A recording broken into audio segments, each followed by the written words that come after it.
all here. I know, facing difficult times, we are all here. This afternoon session will be about, as it says in the program, and also something that it doesn't say yet in the program, so something new, will be about surface-based simulations, deep brain stimulation, and multi-scale entropy. Okay, surface-based simulations first, we will talk about that. Then some deep brain stimulus. Then there will be hands-on. Prepared some nice Jupyter notebook for you.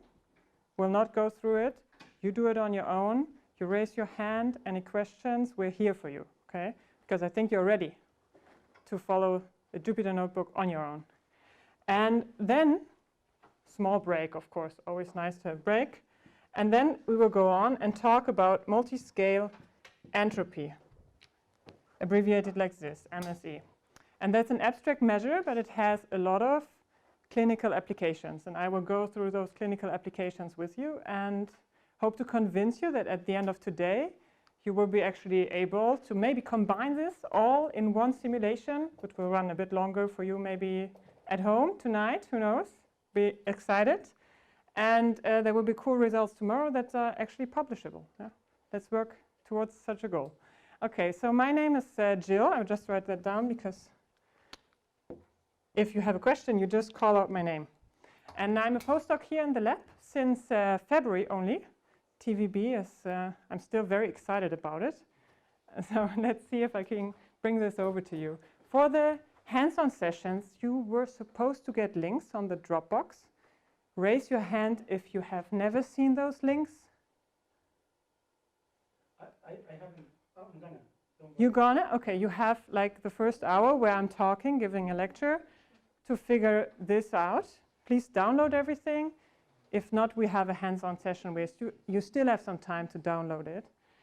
And put it in the right folder. That makes it easier. Then you don't have to adjust the folders. Okay, let's start with the PowerPoint. You should even have the slides, if I'm correct. So there's no need whatsoever to take notes or anything. You can just enjoy, lean back. First of all, surface-based simulations. We have heard that before here in the workshop since yesterday. Many people mentioned it. Petra mentioned it, for example. Everybody mentioned it shortly. And then they were like, OK, Jill will do this. So now is the moment. Jill will do this. What is a surface-based simulation? Why would we even go and consider the surface? Why could that be important? And also, how are we going to do it? So that's what I'm trying to talk to you about today.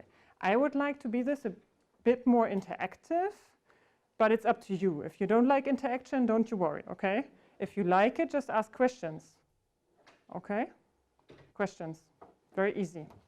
Okay, the cortical surface is something we all have. It's very individually shaped. It's a folding. Most people have maybe seen beautiful pictures of the cortical surface, maybe 7 Tesla, yeah, that's a cool one to look at. We had a brain where the nodes represented the regions. And then the connections in between the nodes builded the network. So we had a network of regions. Now we want to zoom in and go on a finer scale, go onto the surface. And actually, we will put the surface and we will make small little triangles out of every piece on the surface and put a neural mass model on every one of those triangles. So it's just like zooming in. When you saw yesterday Petra zooming in on the Google Earth demonstration, for example, so it will be something like this. We had the region-based simulation, and now we're zooming in, finer scale, which will also make the simulations longer, unfortunately. But why would we do that? It's more realistically, the areas are then shaped more realistically, because so far we just took one area and we said it's a node. And then maybe we took a smaller area and said that's also a node. Or we took the whole motor cortex and made it one node. So it was a bit unfair for larger areas, smaller areas. So here we will not do that. Every small piece of the cortex will be a neural mass model. So a bit more realistic. We would have more individual variability. So hoping that this will increase the difference in the output of the model. Because so far, you've seen yesterday, when we put in just a connectome, so just a region-based connectome that we all have in our brain, it's maybe not enough to put everything in that's there as a person. So we want to have personalized brain models, so we want to put in more personalized information. One way to go is put in the whole surface. Okay, so that will include then, and that's the more like nice part maybe, it will include the intracortical short-range connections. So far we had the white matter connections only. We were not considering that areas that are actually spatially close to each other, those neural mass models will also have an influence on each other. So you think you're not influenced by your direct neighbors because maybe you don't know them here in Berlin, maybe, yeah? But if they put on the music, you hear it. So there's an influence. You can't deny it, okay? We will put this all into a model. So how are we going to do this? First, we need to put the surface into some algorithm to build some triangles. Maybe first very coarse here, and then we get finer, finer, finer, having more and more triangles, having a more and more precise picture of the surface in small little triangles. I hope that's clear so far. Okay, so what are we going to do with these triangles? On each triangle, we will put a neural mass model. Janssen-Ritt, generic 2D oscillator, everything we've learned, we can put on every triangle. And then I said we have two different connections now. We have the connections we had before. Those are the white matter connections between regions, or some people call them long-range connections, or heterogeneous connectivity. Can somebody imagine why they would call it heterogeneous connectivity? Some idea? Good. What does that mean in this context, Paul? Long and short together. Long and short together, yeah. So it's not the same everywhere. Every region has a very specific profile. Exactly, yeah. What is like a tensor or something? Tensor, no. That would be a 3D. Here it's only really all the regions with all the other regions. They're having a connection, but they're not having all-to-all the same connection. So the white matter connectivity is maybe between two regions. They have 100 number of streamlines. Other two regions have only 50 streamlines. So that's why when you see those matrices of the connectivity matrix, you see a very beautiful, colorful picture because it's different everywhere, heterogeneous. So the other one, now it gives it away, homogeneous connectivity, just the opposite, short-range connections. And here, I was confused in the beginning as well. I was like, in the white matter connectivity, we have some short-range connectivity. Yes, we have, but not enough. Here we will put it and connect every triangle with all the surrounding triangles. So that some people call it short range, others call it homogeneous or local connectivity. And in the TVB, it's called local. What does it mean? It means on every triangle is influencing every other triangle next to it, but only to a certain degree, and then it stops. And this is kind of a distribution of new links coming in, short-range links, okay, of connecting the neighbors. I'm sorry. So how are we going to model this? Maybe then there's a triangle, we tell all the neighbors have one link, maybe, but no, it's not that easy. We will use a mathematical distribution, of course, for the local connectivity, which looks like this. There are different choices. We have our surface. We have some small little triangle here in the middle that we want to focus on now. And then we will connect it with its direct neighbors. So for the connection here, we can, for example, most often choose a Gaussian distribution. These are millimeters, meaning that here is the one triangle we focus on, and that's the distance to this triangle, meaning that all triangles, maybe 20 millimeters to each side, will have a connection. But here it can be very broad. With a Gaussian kernel, local connectivity kernel they call it, you are influencing quite a lot of your surrounding areas as a triangle. With a Laplace distribution, that's this one, it's very steep. You see you are influencing highly your direct neighbors in the 5 millimeter zone. but the others are not so influenced by you. Yeah, you have a strong local activity, connectivity, but the rest of the brain is not so interested. And this, does somebody know how this function is called? Mexican head function, thanks, yeah. I like that name, very funny name. So what's the problem here? We have for the weights or for the lengths, we have also negative values. So that would mean a triangle also sometimes influences its neighbors negatively. How could we interpret this biologically? Oxygen, like the resources. Oh, good idea. Not the right one yet. Think about neurons, yeah? Lateral inhibition. Yes, inhibition, that's the key. So we have so far excitatory influence of this neural mass model giving excitation to its neighbors. But of course, maybe sometimes we want to also model inhibition. And that's a classic example then. You have excitatory influence on your direct 5 millimeters to each side neighbors, but they're the further away, they have some inhibitory influence on you. So you could model both in this one distribution.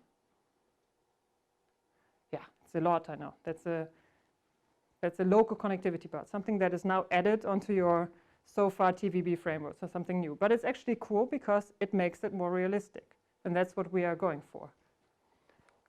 Okay, so what can we do with it? We can actually much better now understand stimulation, because when we have a stimulus somewhere in the brain, we maybe can measure the surface only, because we are going non-invasively and we have an EEG cap, and we want to know how is the stimulus actually propagated. And then we want to have exactly how it would come out on the surface. So we want to have those area exactly. We don't want to just have region A and region B and region C. This surface-based simulation is giving us a way of identifying for each triangle whether it will be activated by a certain stimulus or not. So it's getting more realistically and much better than to us for comparing this kind of data, what we may be generating later in our TVB, to the real world. Because in the real world, we measure patients non-invasively on the cortex, and they want to have an exact picture of what is supposed to happen. So surface is like of, yeah, better resolution scale, more realistic, but making simulations longer because computationally more expensive. Okay. So let's get into a study of our former colleague Andreas, who has done this. He has built in TVB a whole surface-based simulation already. Nice, there's a paper out there, you can just check it out. But today we are going to reproduce his results. So what did he do? I already said triangulated the surface. Then all those little vertices, you can still collect them and say, okay, so you 1,000 vertices, you are a region. You can still do that if you like. Then you add the heterogeneous connectivity, the white matter connections between the areas, and you add on every triangle the homogeneous connectivity with a certain kernel. And then actually what he was now basing his modeling on is 8,192 nodes for each hemisphere, so quite a lot. Going from 76 regions that we had, I think, yesterday or this morning, towards 16,000, 17,000, that's a lot, okay? But it's much better, maybe, for simulating because more accurate results. Okay, and then you have the weights, which we know. These are the local connectivity weights. Then you have your global weights, so your white matter connections still, and you can add some delays on your white matter connections as well, however you like. So you have the global connectivity and the local connectivity all in one model. We have this is just what I just explained. And now what did he do? He stimulated different areas and looked at the response on the surface. So in this case, the area that was stimulated, I think you can guess here. What's PMCDL? Primary, yeah, premotor, it's premotor. Premotor cortex dorsolateral, yeah. That's a fun game, huh? Yeah. And here, actually, he stimulated this one, and then he put a stimulus at time 0 that looked how it propagated. in the simulation. And you can see beautiful patterns arising. And this was actually, this response here is the response of another region of the centrolateral prefrontal cortex. So this is how the prefrontal cortex reacted if 3 different regions were stimulated. So in every case, the prefrontal cortex was having a response, but the different amplitude of response depending on where in the brain we stimulated. And you can always see the prefrontal cortex lighting up. Okay, so you get different patterns wherever you stimulate in the brain. Those patterns should remind you, or at least me, they remind me of the fMRI patterns that you can see, the brain scans where areas are lighting up, right? So it's a natural way to compare these patterns from the simulations to real-world resting state networks. Are you familiar with resting state networks? You can do like this if you're not. Okay, everybody is kind of good, good. But let's look at them anyways. The bottom row are the resting state networks. And the top row is now what came out of simulations. By stimulating certain areas, what our colleague Andreas found is that you can actually kind of rebuild the same pattern in the simulations. Would you say there's a nice overlap?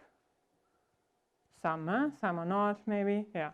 So now we are going to make the first game here. So the resting state networks. Who knows which one is which? Do you know some resting state networks? Default mode network. Which one could be the default mode network? D? Who says D is the default mode network? It should be midline and hang up, right? The four area. Which 4 area? I think in the BR. BR. 44. And which one is which then? Slide side, and one in the pre-response, and one in the. Yeah. Yeah, it's here. That's A. Yeah, correct. A is the default mode network. It's quite intense. It's your default mode. It's what's activated when you're in default mode. Yeah, just lying there. Quite a lot, yeah. And now, yeah, what's activated when you're watching me? Who sees where the visual... Good, okay, good. Sensory motor. Okay, yeah, now you're thinking I'm going in the right order. It's correct. But now let's take something else. Which one could I take? Oh, working memory. That should be active right now. Which one? G, I hear? No? Close? No? No? Okay. It's H. H is working memory. Yeah, so a lot of things should be active right now. These are the networks that are active, and we can actually, just by putting a stimulus in your brain, we could make it work all the time. That would be cool. Yeah? Yesterday they mentioned that we have the ground truth, and then we do the parameter tuning to get. So then this is not really shocking if you have already tuned it to act like this, right?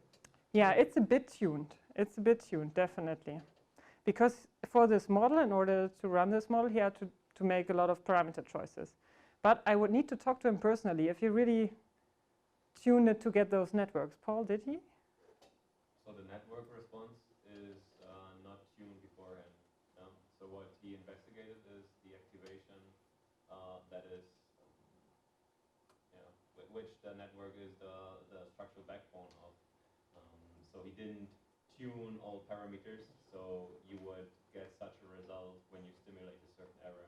Rather, he set up the network in a certain way, described having a connectome using an oscillator model with a certain parameter set, and then he systematically stimulated all areas and looked for the activation pattern of each area. I will show that these are all the areas that he stimulated. Yeah, Jill might probably explain this now, but then Yeah. he sees that for different stimulation size, you get different activation patterns.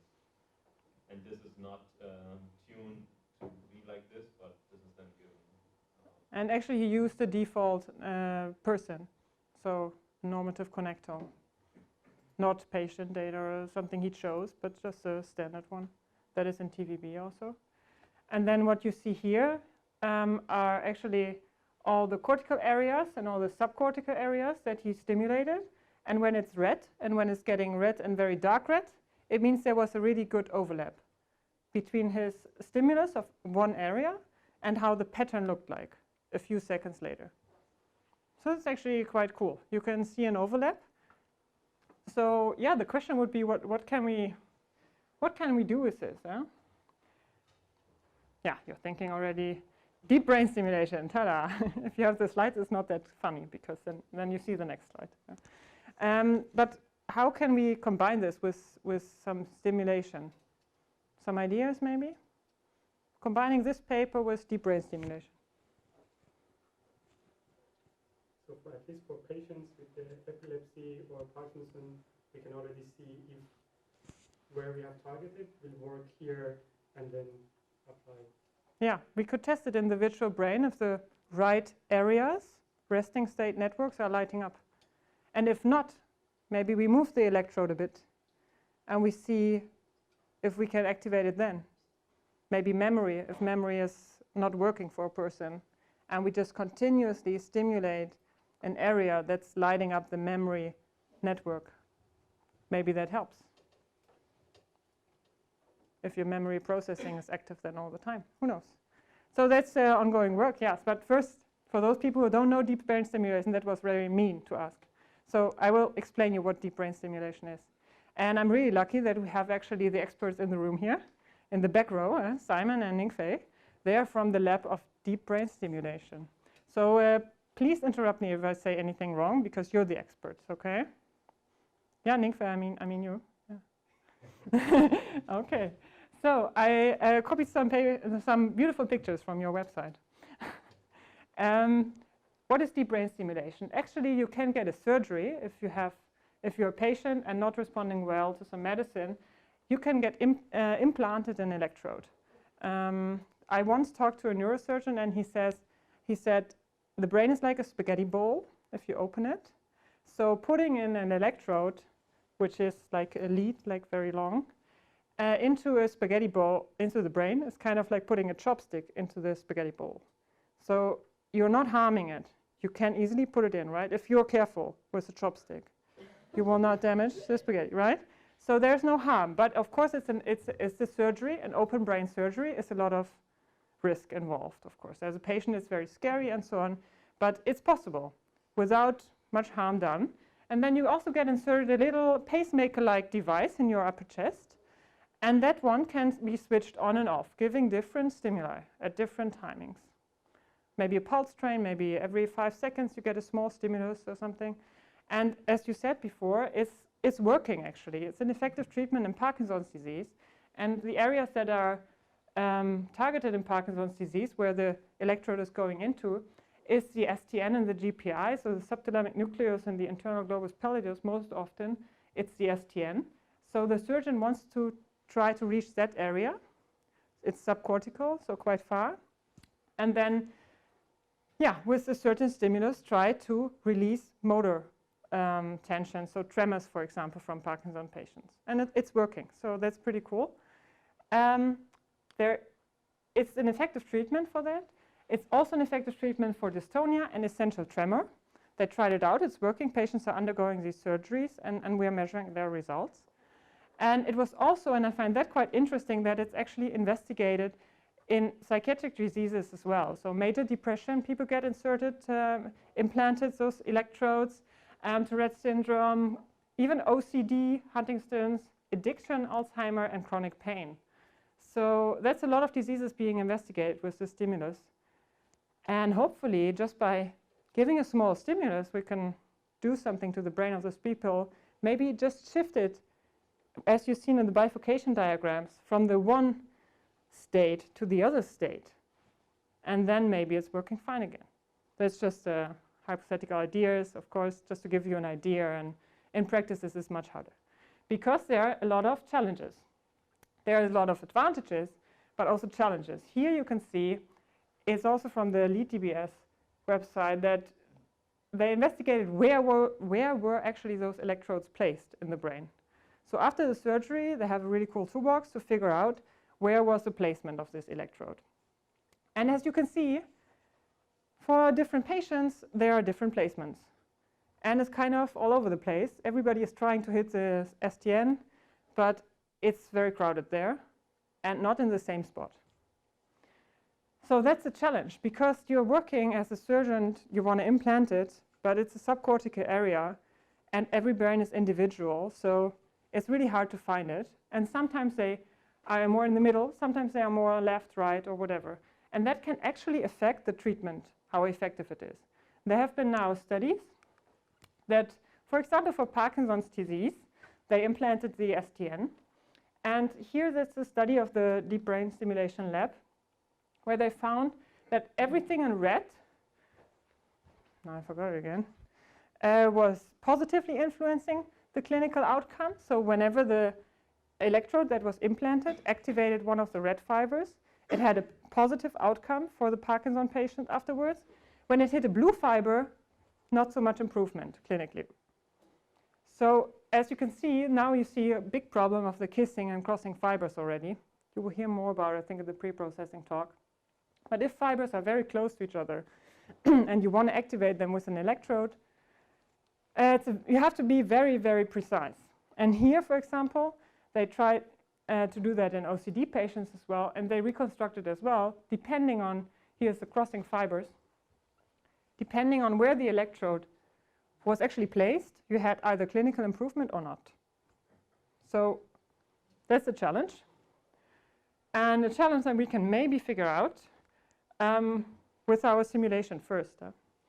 But let's see, we have small targets, we have very complex anatomical architecture because we want to stimulate most of the time the subcortical areas, and we have a need for absolute precision. So otherwise, on the other side, in deep brain stimulation, we have a very effective treatment for some diseases. We have the opportunity to record in the living human brain the subcortical structures, because normally you're on the outside. You record non-invasively from the cortex some signals. It's really hard to reconstruct signals that are coming from the subcortex. Okay, let's look at a recent study from actually here from the Charité, Andrea Kuhn and co. And actually they implanted the electrodes in the Parkinson patients, and they gave them a game. They let them gamble. And that's what I find now the most sci-fi part of this. Being with your electrode on or off, like your pacemaker in your chest, actually alters your behavior. So they were so the healthy people had a certain risk that they were comfortable taking when they were gambling here. And then there were the Parkinson patients with the electrode off. They were quite risk averse. They didn't like to take many risks in this game. But when their electrode was switched on, they normalized in the way of the healthy controls. So just by switching on an electrode, we not only can maybe cure motor systems, but also change behavior. That's scary, right? Maybe soon we will all have an implant in our brain. We'll be like, today I have to be more risk adverse, or who knows, yeah? And you just switch it on or off. Alcohol does the same, right? Is it what? Alcohol. No, alcohol, oh. Maybe. For some people it's already on off, yeah. No. But in addiction they're using it also. So maybe they're craving for alcohol, and thinking about alcohol right now can also be switched on. No, kidding, sorry. Okay, so for one patient, for example, it was quite significant, the difference. On-off really made him kind of a different person, taking different risks and earning also different amount of money then.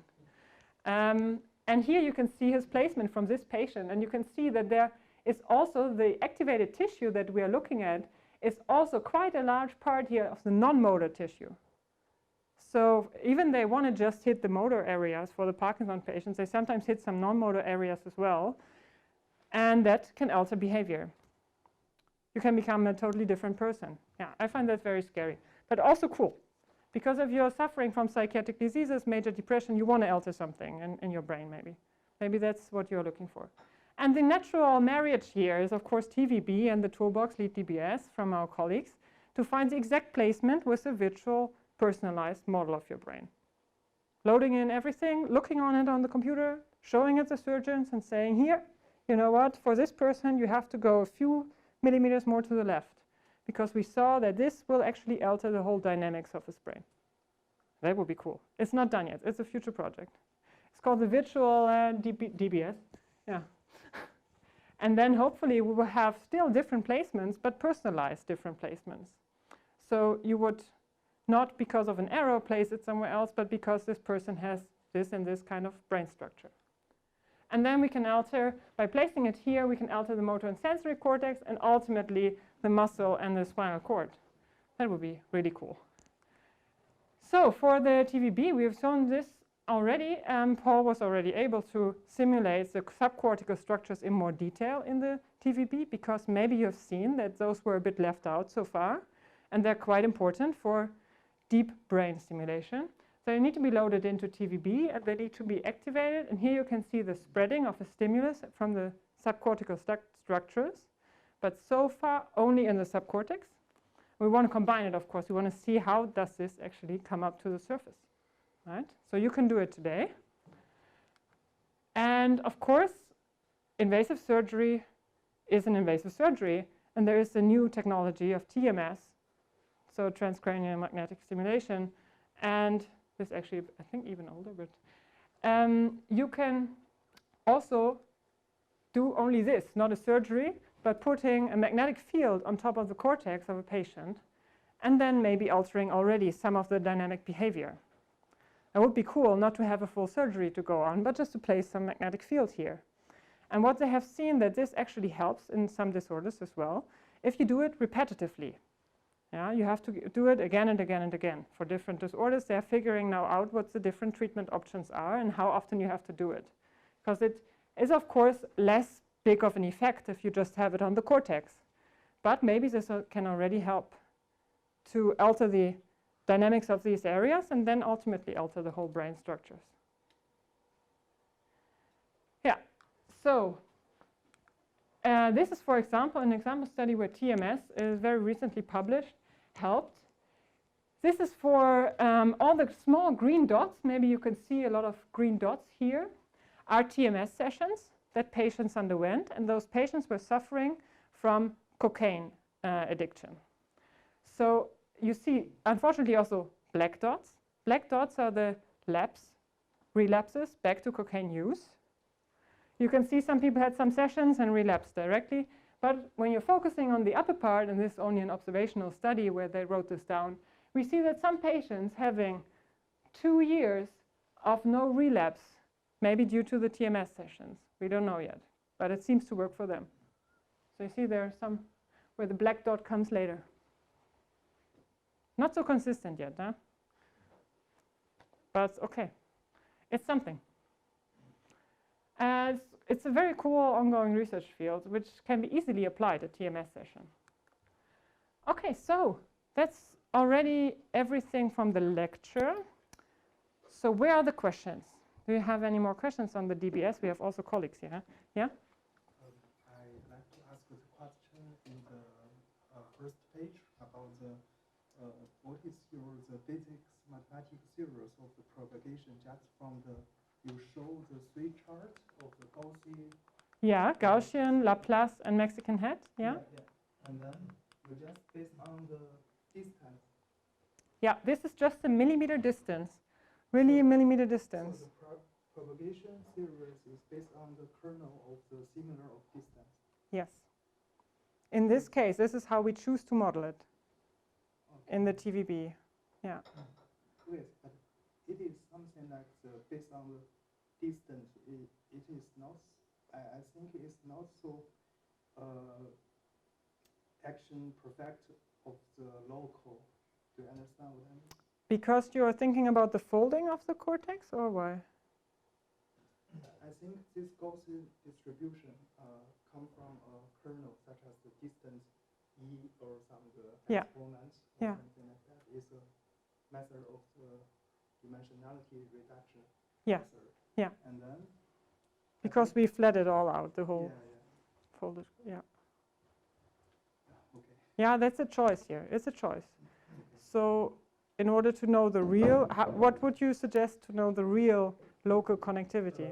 Maybe you can use some Laplace embedding and with such as the convolution, graph convolution. Yeah, yeah.